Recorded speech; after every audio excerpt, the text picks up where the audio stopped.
Hi, welcome to Mind Medicine, a place where you can go to find healing for your mind, your body. I am here to help you feel better mentally so you can be mentally stronger. Today, the purpose of this discussion is to talk about the difference between a 504 plan and an IEP, which is an individualized education plan. Now, as a school psychologist, I am always getting asked that question by parents. So I thought this would be a good opportunity to just kind of give parents, and maybe you're an educator or maybe you work in the school system and you just do not know the difference between an IEP and a 504 plan. Well, let's start with the 504 plan. Well, the 504 plan comes from the Section 504 Rehabilitation Act. Is simply for students to receive accommodations in the classroom, students with physical or mental impairments. So, just to give you an example, a lot of students receive 504 plans for ADHD, attention deficit hyperactivity disorder. So, a student may have a diagnosis of ADHD, and the student may struggle in the classroom because of that diagnosis. The student may need extra time to complete assignments because of lack of focusing, being distracted easily. So either the teacher or the parent may request for this student to be evaluated for a 504 plan. So once that is done, myself as a school psychologist, I attend a meeting with a 504 designee with the parent, and we all discuss the concerns about that student. From there, if a 504 evaluation is conducted, well, if I am the evaluator for the 504, if it's ADHD or anxiety, I am looking to give the parent and the teacher some rating scales to see if this student is exhibiting symptoms that are related to ADHD or anxiety or whatever we're looking at. From there, I may also do an observation. After that, I write a report, and I just put my findings in that report, and then we meet again to discuss eligibility for a 504 plan. So if the student, if I see that the results came back showing that this student is, struggling because of in the classroom because of his disability, whether he has a hard time focusing in class, and because of that, he's unable to finish his assignments on time. So, or maybe the student has so much anxiety that they're unable to complete their assignments. So if that is happening, the student will be eligible for a 504 plan. And then from there, the 504 designee, they would go ahead and write the 504 plan in the next meeting. They'll write the 504 plan. The teacher gives her input. The parent gives their input. And then that student then has a 504 plan. Some of the accommodations that are in a 504 in a 504 plan are extra time. The student may take their test in a separate location. The student may have additional time to complete homework. So all these things are done to help the student to become more successful in the classroom, and to let the teachers know legally that they have to give this student these accommodations in the classroom.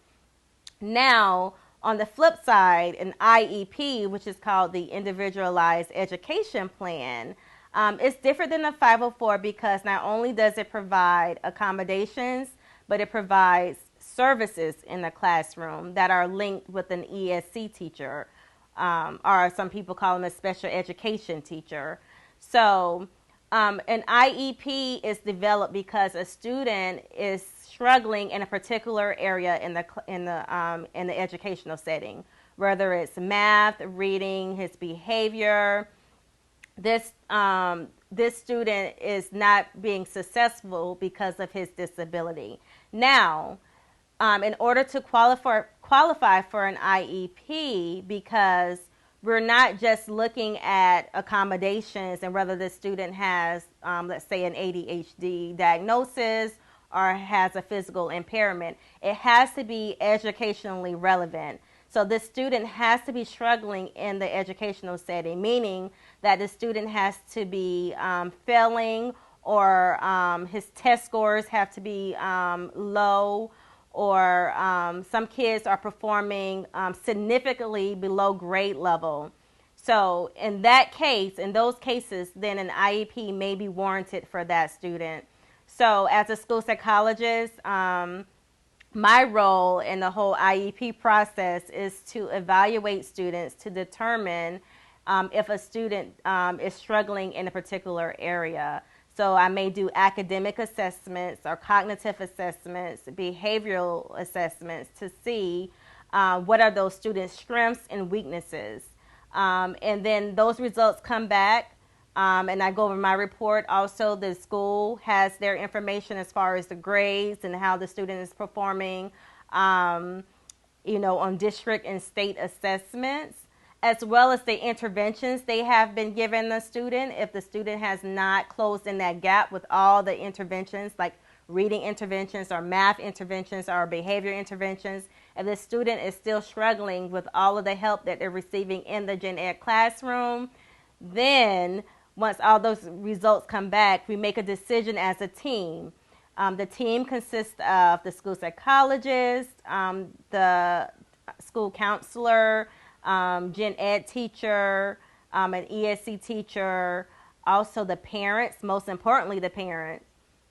And then and also if we're looking at speech or another related services, like OT or PT, those people may be involved as well, depending on what that student need is. From there, we make a decision if the student does meet that criteria, and we're saying, okay, with all these with all the interventions the student is receiving in the classroom, the student is still not successful, then an IEP is written. And an IEP is written by an ESC teacher, an exceptional student education teacher. The teacher writes an IEP, goes over goals and services that will be provided for the student. Services may look like this teacher going into their classroom and working with that student on reading interventions or math interventions or whatever they're working on in the classroom. Also, just like the 504 plan, that student will also receive accommodations in the classroom. They will receive extra time. They may be pulled out in a small group. In addition, they will receive accommodations for state and district testing, just like the 504 will receive accommodations for state and district testing. So that is pretty much the difference between a 504 plan and an IEP. An IEP just is a little bit more targeted. It's more services, I would say, compared to the 504 plan, which is just accommodations. The IEP has that teacher that's linked to it, the ESC teacher that will provide services for the student to help narrow that gap, to help that student become more successful in reading or math or whatever area that they're struggling in. So I hope that explained it a little bit. If you do have further questions, please comment below and let me know what your questions are so I can know what else I need to discuss, because I know I hear this often in meetings with parents. They don't know the difference. So if you have any further questions, feel free to comment and I will try to address them. So thank you for tuning in. I hope this was helpful.